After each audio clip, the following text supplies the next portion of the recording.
Hey guys, welcome back to Economics and Comics. I'm Bill, and this is Mike and Joel Massey from GoneWithTheTwins.com, or the Massey Twins. They are film critics, and I am me, Economics and Comics. So, we just got back from seeing John Wick 3. By the way, if you enjoy these type of videos, please hit that subscribe button, give me a like if you like it, and go check them out at their site. Once again, GoneWithTheTwins.com. Check out any type of movie review you'd like. They have it all. So yeah, thanks for taking me. Thanks for inviting us on your show. There's gonna be some spoilers, not a lot. I mean, you guys all know. Look, it's a kill fest. So I actually thought there'd be even more killing. Yeah, there are quite a few slow spots in it where the action kind of lets up, but it's to try and fill you in on more pieces of the puzzle, so to speak, as he's really battling against the High Table, which is basically the group of the gangsters main, that are yeah. in charge of everything, and the Continental Hotel Continental that Ian McShane runs is under it. They're all under the table. That's what Yeah. they say. Yeah.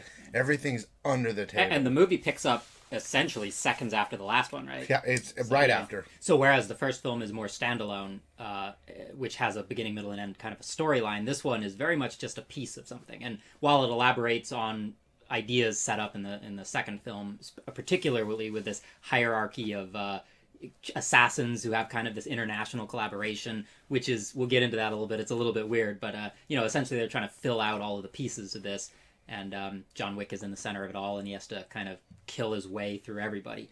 Yeah, after number 2, it's like, okay, he's got his. They can all go after him. Yeah. So I guess he killed somebody in the Hotel Continental in number 2. That breaks the rules of the High Table end of the hotel. So basically, he's has a $14 million bounty put on his head. With an hour head start. Yeah, it's a way to try and build tension, but it's a little silly because they literally have these operators that call out, okay, he's excommunicado in 30 minutes. Oh my God. Oh, he's excommunicado in 20 minutes. It's like all these assassins are like getting ready, and that was the most annoying part. Yeah, it was pretty. Yeah. It's a silly way to start the movie. And I understand why they did it. They even in the film address the insignificance of this by having an assassin named Ernest, this giant guy, break the rules, and he says, "Well, 5 minutes earlier, who's gonna know?" And I'm thinking, well, then why on earth is anybody yelling out like a loudspeaker, as if a game is about to start?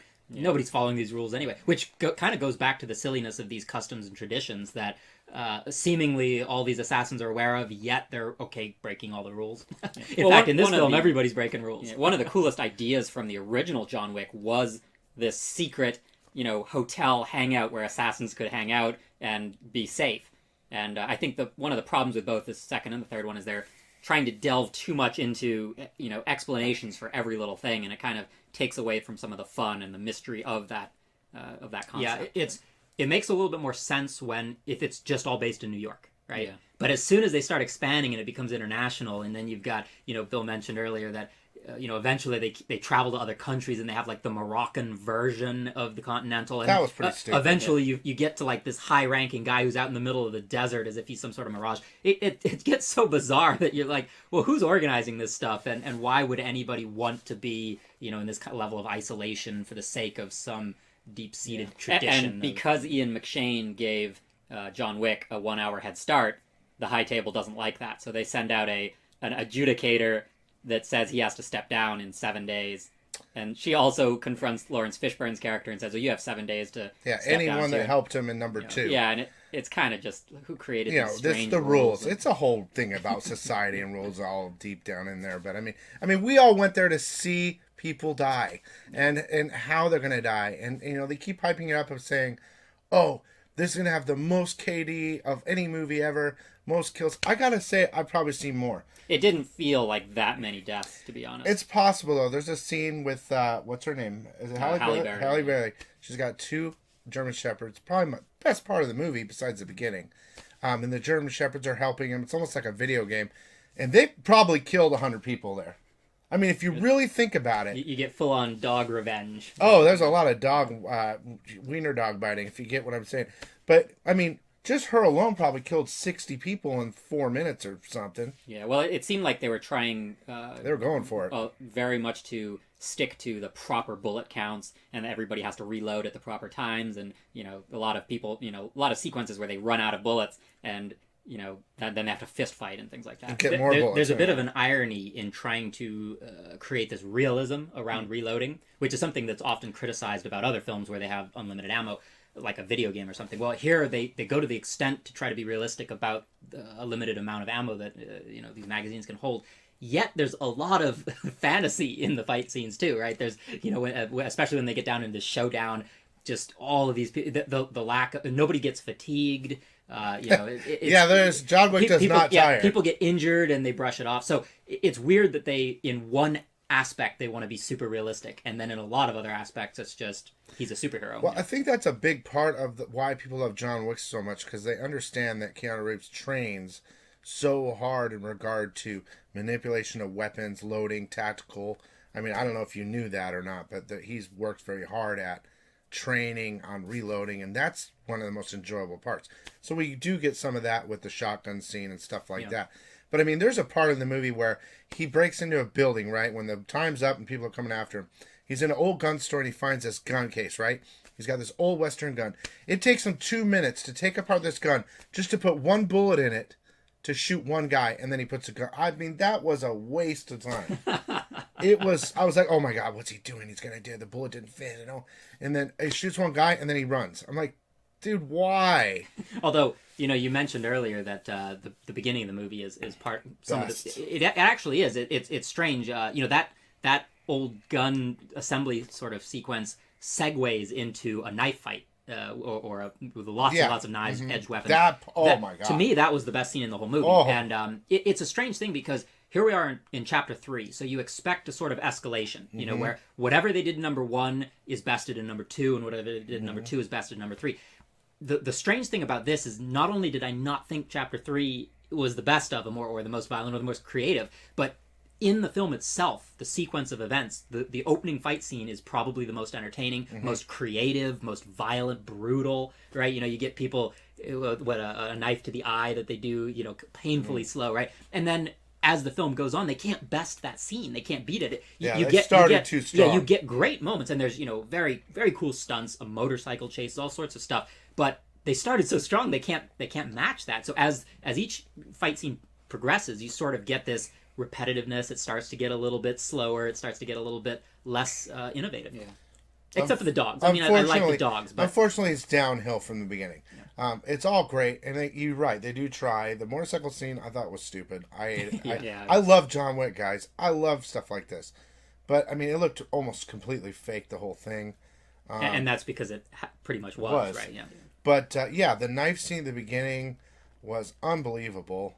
It was really funny, too, and it really brought the audience. I'll tell you what, everyone in there was screaming and so excited of all the initial deaths at the beginning. Yeah. Well, I mean, it married the humor and the just the brutality, the over-the-top bloodshed with creativity, right? There was a lot of creative ways people, the throwing axes and things. There's it's not just one edged weapon. There's and one guy becomes this human shield for like dozens of knives and stuff. So they really exhausted themselves in that opening scene, and then had a difficult time recreating that energy. Well, by the time you get to the climax, I felt like and it's a very lengthy fight sequence because it's essentially a kind of a Bruce Lee homage where they Fist of Fury, boss fight idea where you have to slowly go up the ladder and fight ever increasingly complex villains. But I felt like, and it's a very long sequence, but I felt like almost the entire thing was there was very little originality to it.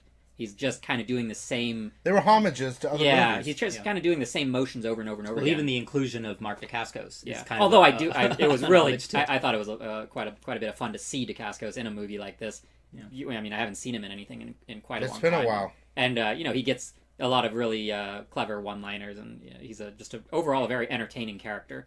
Yeah, he was funny. Yeah, he's a different kind of a villain. Yeah. He was what the high table used to go after John Wick eventually at the end. But basically, to sum it up, it's kind of like not to sum it up, but, he's running from them now because he broke the rules. And he goes to the high table and he tries, look, guys, please let me out of it. There's got to be a way. And they let him, we're not going to spoil the whole thing, but he goes back and, I don't know. There's always a way out of it, and there's always a way to a sequel. There's always a way to get out of the situation. There's always a way to set up a sequel. That's kind of where this movie goes. You really think about story-wise what happens, what progresses, how the story's pushed forward, almost nothing happens. Yeah.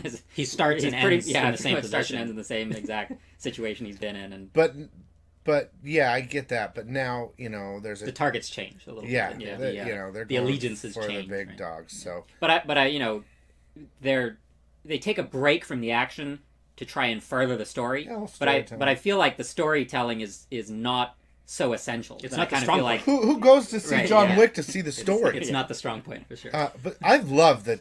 I gotta say, I look back, the knife fight's great, but man, that dog scene. If you really think about it, there's two German Shepherd scenes with Halle Berry, and I mean, dude, it's dope. Like they're very well trained dogs. I can tell you that.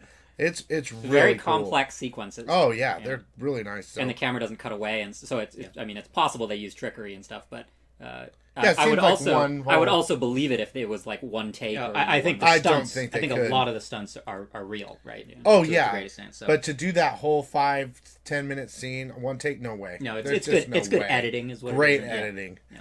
But you know, it's a score.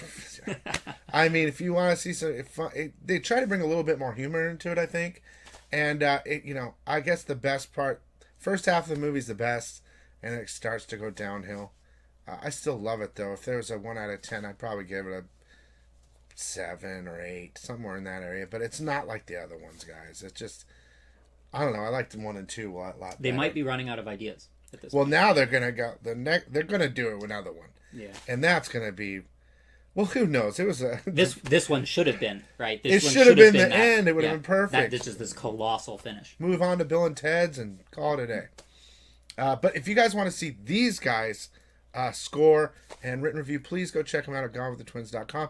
I hope you guys enjoyed this review. I would say if you like John Wick, get out there, go see it. It's pretty entertaining, and there's some funny parts too. So thanks again, guys. Yeah, thank you. And we'll see you next time.